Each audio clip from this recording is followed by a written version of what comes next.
Rands and Sense on the Midday Connection. Yes, welcome to Rands and Sense. It is a Monday, and of course, sikhuluma yonke into ehlangane neimali, and of course, we've got also a legal representative here who joins us on the show. Njalo nje ukusithi lezi ndaba uZola Mbatha, was an attorney and a founder of Legacy Yezibaya. Good afternoon, Zola. How are you doing? Oh, ngikhona njani futhi ngikhona. Ngabe usuzwile but come on, How was your weekend?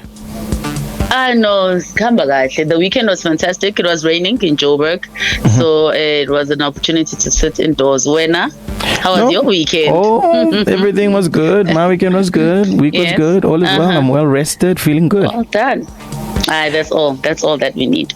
Yeah, sikhuluma indaba namhlanje ukuthi amawili ukuthi ke fanele sidisclose into right to disclose ukuthi kunomuntu omfake kwiwili umtshene lo muntu ukuthi so kunento engaka ngikubekele yona laphana kwiwili. Maybe you can just take us through ukuthi is there any legal requirement to tell that ukumtshena umuntu ukuthi include kwiwili?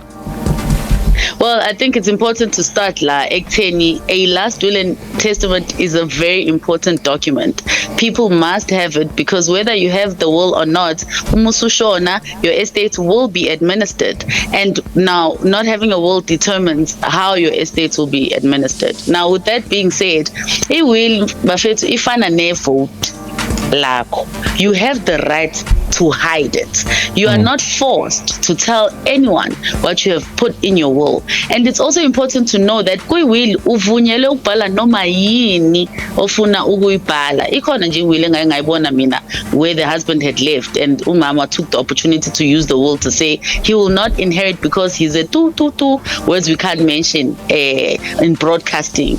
But that's how much freedom you have in the last will and testament. You can literally even curse at people. So it's important to know that a will is an important thing to have. It's important to know ukuthi ungabhala noma yini ifuna ku-will. If you have 5 children, you can exclude one and put the other children. And it's also important to know you are not legally forced to tell anyone what is in your will. They will find out the day that you have passed away, if that is what you wish. And Hlaphe, what are some of the advantages or disadvantages of sharing the information kwiwili usaphila? Well, look, mina ngowa my stand, because as professionals we have our own personal opinions, and then professionally I need to go with what my client wants.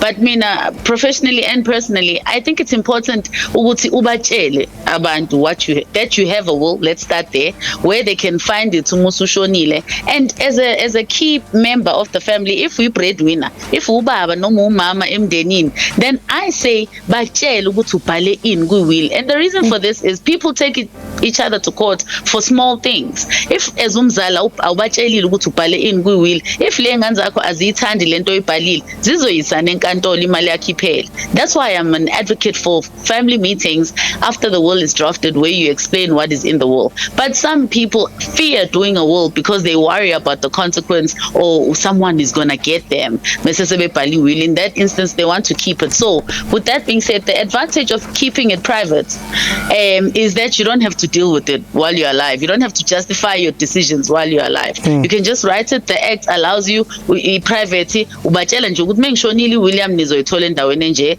What is in it is my personal choice and I stand by it. Ngisho sengasekho emhlabeni uyishiye lapho. The disadvantage of not telling them what is in the will ilento engichazile is that if they don't like it, they're going to take each other to court and bazosebenzisa imali ye-estate ukulwa, and then yonke leyo into oyakhile izogcina iphelile kummeli anyway. Now, the advantage of telling them is obviously the adverse of what I just said now. You get to explain to your family why you put your will the way you did. Maybe nembuzo bakubuza usaphila phela, because angeke bakwazi ukubuza umusushonile. The disadvantage again of telling them is obviously uRosemary Ndlovu. Zonquma kwasana. Ukuthi nje useyazi ukuthi uzothola imillion, hayi insuku zakho seyibaliwe. It is a real thing, unfortunately. I think it's what motivated us to have this discussion today because of the case in Phoenix. But what people fail to understand is, in the case of Rosemary Ndlovu, in the case of the Van Breda case, I don't know if you guys remember that case, where that young kid chopped up his parents thinking he's going to inherit that wealth. Once you have killed a person, and I mentioned this before, once you are responsible for the death of a person who put you in their will, you will not inherit anymore because you are responsible for them not living. Sure. The bloody hand principle takes away your right to inherit from their estate. Even if you were the sole heir, noma umuntu angayibona iwili abona ukuthi hawu lo muntu ushiye mina le ndlu ishiyele mina kuphela sengiyifuna next week le ndlu ngifuna ukuyoshada. Once wambulala nje umthetho awusavuma ukuthi uyithole wena leyo ndlu leyo noma bekayishiye kuwena kuphela ingamanye kwi-government if akekho omunye umuntu ozoyithola. Sihleli kamnandi noZola Mbatha, right chair on i-Rands and Cents. Sikhuluma ke ukuthi should you disclose to umuntu or abantu abafake kuyi-will yakho uma usunayo. Is it a good idea? Yeah or nay to that? Must be straight after this. Siyaqhubeka nalolu daba. Rands and Cents on the Midday Connection. If you just joined us, welcome to it. You are within Rands and Cents. Sihleli noZola Mbatha. Namhlanje sikhuluma ngokuthi ke yeah or nay, is it a good idea to ukutshena umuntu noma abantu obafake kuyi-will yakho because umuntu awumazi Zola ukujikela noma inini uthi usumfaka kuyi-will yakho abanathi hey nawu 2 million wami uyihambela Umboshela isikhathi lo. abekisa kwagoqanya Uyasimosha isikhathi sami. Hayi Nkosi yami. Konakele Zola. Uyafela ukuba umuntu olungile. Hayi konakele Sonic Pets. Yeah, kodwa kubalekile ukwenza iwili okusalayo. And obviously the conversation inspired issue of what's happening around us abantu ke recent case umuntu oyisabazali bakhe kwagoqanyawo because ubesefuna uku-inherit izinto. Hey Nkosi yami. Hey. Imagine bamosha isikhathi. Konakele. Ngokusho kwakhe. Uthi nje oyambuka ukhaya one day athi ubaba kodwa lo ngathi nini wajima manje. Wajima manje inde ngathi uzophila isikhathi eside. Ku-economy better kanje. With these cases that are trending, with these cases that are trending Zola, is it maybe a good approach ukuthi nje yonke into yakho igcine ube private mhlawumbe usho ukuthi hayikhona iwili kodwa ke nobona sengasekho ukuthi ke imi kanjani? Yeah. Look, it's very important ukuthi just have your estate planning in place. Make sure when your children are protected. Ukuthi uyabatshela or not, lento leyo into yesibili. Into yokuqala ukuthi uyenzile into ezobavikela ikhaya labo, imali yabo leyo bakhela yona and then when ukuthi uzobanikeza. As long as you've seen a lawyer, a legal practitioner ozokutshela ukuthi everything you have is in place illegal, then now unayo obligation yokutshela umuntu. If uyazazi bafethu, because we have to be honest, yes we may make fun of this, but we have to be honest as people. Poverty has made people act in weird ways. People are desperate for money. They really are desperate. They in no way, shape or form are we justifying uRosemary Ndlovu hamba wayothatha ama life cover ngabantu abaningi uyingane zakhe nomnyeni wakhe wameqedwa wababulala bonke. No. Loyo umuntu psychopath. Thina sikhuluma ngabantu who are driven to desperation in a moment where they're so desperate and their faith is so low, and then ungena umoya omubi benze ama mistake. Ngiyabona ngenxa lezo zinto lezo nanokuthi mhlambe phela umuse emndenini because abantu abalungile balunge through and through, even if they are surrounded by people abangalunganga. There's people who know ukuthi lo ngeke ngatshela ukuthi khona inyanga ayihambayo kodwa still uyamfaka kwi-will phela ngoba uma wakho or ubaba wakho or umkhulu wakho or ugogo wakho or ingane yakho. But once you understand the characteristics of the people you are trying to empower, then of course you must protect yourself. So asikho isidingo sokuthi uhambe uyobatshela ukuthi hey njengoba ningibona nje le ndle esihleli kuyona le kuzobe yakho mase ngishonile kodwa wena last week uzwile ukuthi lo muntu ade yodlula kuphi emafontshini. You have to always risk assess. I don't know how many times I've been repeating this word in the past couple of weeks, Sonic mfethu. Hey, you have to always risk assess. Environment okuyona nje, whether umndeni wakho or umuntu othandana naye or abantu osebenza nabo or ila wenza khona imali, you must always risk assess. Ubheke ukuthi umuntu uphethe kahle njengoba wena umphethe kahle yini noma lo muntu useqonda ukukulimaza. Always. Manje kwi-risk assessment yakho ukuthi ke lo muntu okade umfakele bese uyamkhipha, ngiyacanga mhlawumbe usumtshenile ukuthi uphakathi, could there any legal bearing ukuthi usumkhiphile kodwa wamtshela ukuthi ukhona?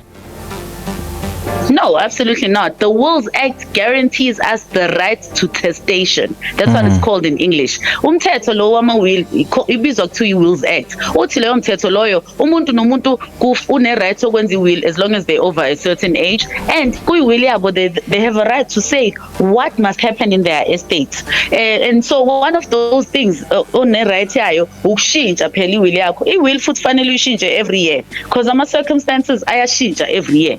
Yabo, iwill nje yakho ade uyibhalile last year Nyambozi yabo nje this year it can't be relevant anymore. So Definitely. many life changing circumstances have yabo. So nje we must always update our last will and testament, and in the updating of our last will and testament, that's where you can change who was getting the inheritance last year. You can change them this year and put someone else different. Fana no divorce or marry or kushona umuntu ade umenze i-heir of your estate, fanele uyishintshe umenze omunye i-heir. So you are allowed to change. Even if umuntu usumtshelile wazomnika ngisho icopy ukuthi nayi William, you can still change them. And it's very important to know that the valid will is the last one you signed. So if you sign the will in January 2025, and if you do another will and you sign it in August 2025, the August 2025 will is the one that will be used to administer your estate. So ngisangatshengisi William namhlanje, next week Friday ngibhale enye into. And that is why it's so dangerous when people are buying. I know I'm preaching now. It's so dangerous when people are buying family homes from each other. Babhayane out more cash. Mebeqeda bathi okay ngoba wena ukuthi title deed ngizokunika mina u300,000 ngicela ukuthi ubhale iwill eshoyo ukuthi umusu ushonile indlizo zakumina. Khona abantu abathenga indlu kanjalo, and it's wrong because ngizothi ngiqeda nje ukuyibhala leyo will ngikutshengisa yona unginika u300,000 next week ngiyobhala enye will, and it's the latest date that is acceptable. Asifaka wena mlalelo ka CFM kuyona le conversation esiphezukwayo. Mhlawumbe kunezinto ofisa uyibuza kuZola. Please call us right now ku 0861 596 596. Rands and Sense on the Midday Connection. Ngibingelele Gagasini uNjabulo wangubani lomsinga. Mina ngicela ukubuza ku my sister ukuthi yiphi indlela kahle kahle ngempela yokugcina iwill ngoba I recently watched someone from social media explain ukuthi there was a guy owayeshela 14.8 million, but ngenxa yama cost and hidden cost alabo eyayibekwe kubona iwill kwagcina ethola around 7 million. So what's the best way? Is it safe ukuthi ngizibekele mina lekwazi khona mina okummeli wami okumele ngenze njani? Yiphi indlela safe kahle kahle yokugcina iwill ukuze kungabi nama cost amaningi bese kufika isikhathi sokuthi bayiclaim laba basuke bezoba ama beneficiaries? Danko. No. Sure. How so much? Yes, indaba ayichazayo. I know it's very important umbuza ubuzile kodwa lo bafethu, because here's what people don't understand. A last will and testament is a document. It's a document that says fanele kwenzakaleni uma usushonile, iphepha. If ushona ungenalo leli phepha leli, i-estate yakho is administered in terms of an act called interstate succession, where your children and wife need to nominate someone to represent you musushonile, and then the act determines ubani ozo inherit. That's the importance of understanding the difference between i-will nomthetho uma ungayibhalanga i-will. Now what people need to know in terms of umbuzo kaSomahashi is whether uyenzile i-will or not. In this country, South Africa, to administer your estate, once the estate ingaphezulu kwa 250,000 fanele usebenzise umeli, whether une-will noma unayo, usebenzisa umeli, usebenzisa ama-banks or usebenzisa i-accountant. Now all of these people, the banks, umeli ne-accountant, they all have to charge one fee. It's a legislated fee. In other words, akekho ozocharge ifee efuna uyena, ibhaliwe le fee i-flat line, and this fee is 3.5% plus VAT. Now if i-estate is valued at $1 million, it means ukuyenza le estate ukuze abantwana bakho bathole izinto zakho kuzocosta u42,000. If it's valued at 10 million, it means it's going to cost 420,000. If it's valued at 100 million, it means the fee is 4.2 million basically. So people need to understand whether you have a will or not. Ukwenza estate in kule country is 3.5% plus VAT. That's why it's important to see financial planners and advisors kuzuzothola ipolicy ezokhokha lama cost. Now umbuzo kaBhudi, you can't keep i-will ngaphansi kombhede phela ngoba izosha if indlu yasha, izolahleka if umuntu kade ekudlulela umbhede wayithola ngephutha wabona ukuthi awumfakanga wena kuleyo will uzoyitshontsha phela I-destroy. It's important to put a will in a safe.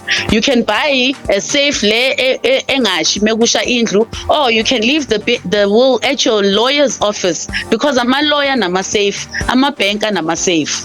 That's what people need to understand. Ukuthi noma unayo will noma unayo ukwenza estate vele is a costly exercise, and there's no institution in South Africa currently that does it for free, because legal aid ayenza ama estates. Yeah, that's Aykezwakala Zola, siyabonga kakhulu. Gagasi FM.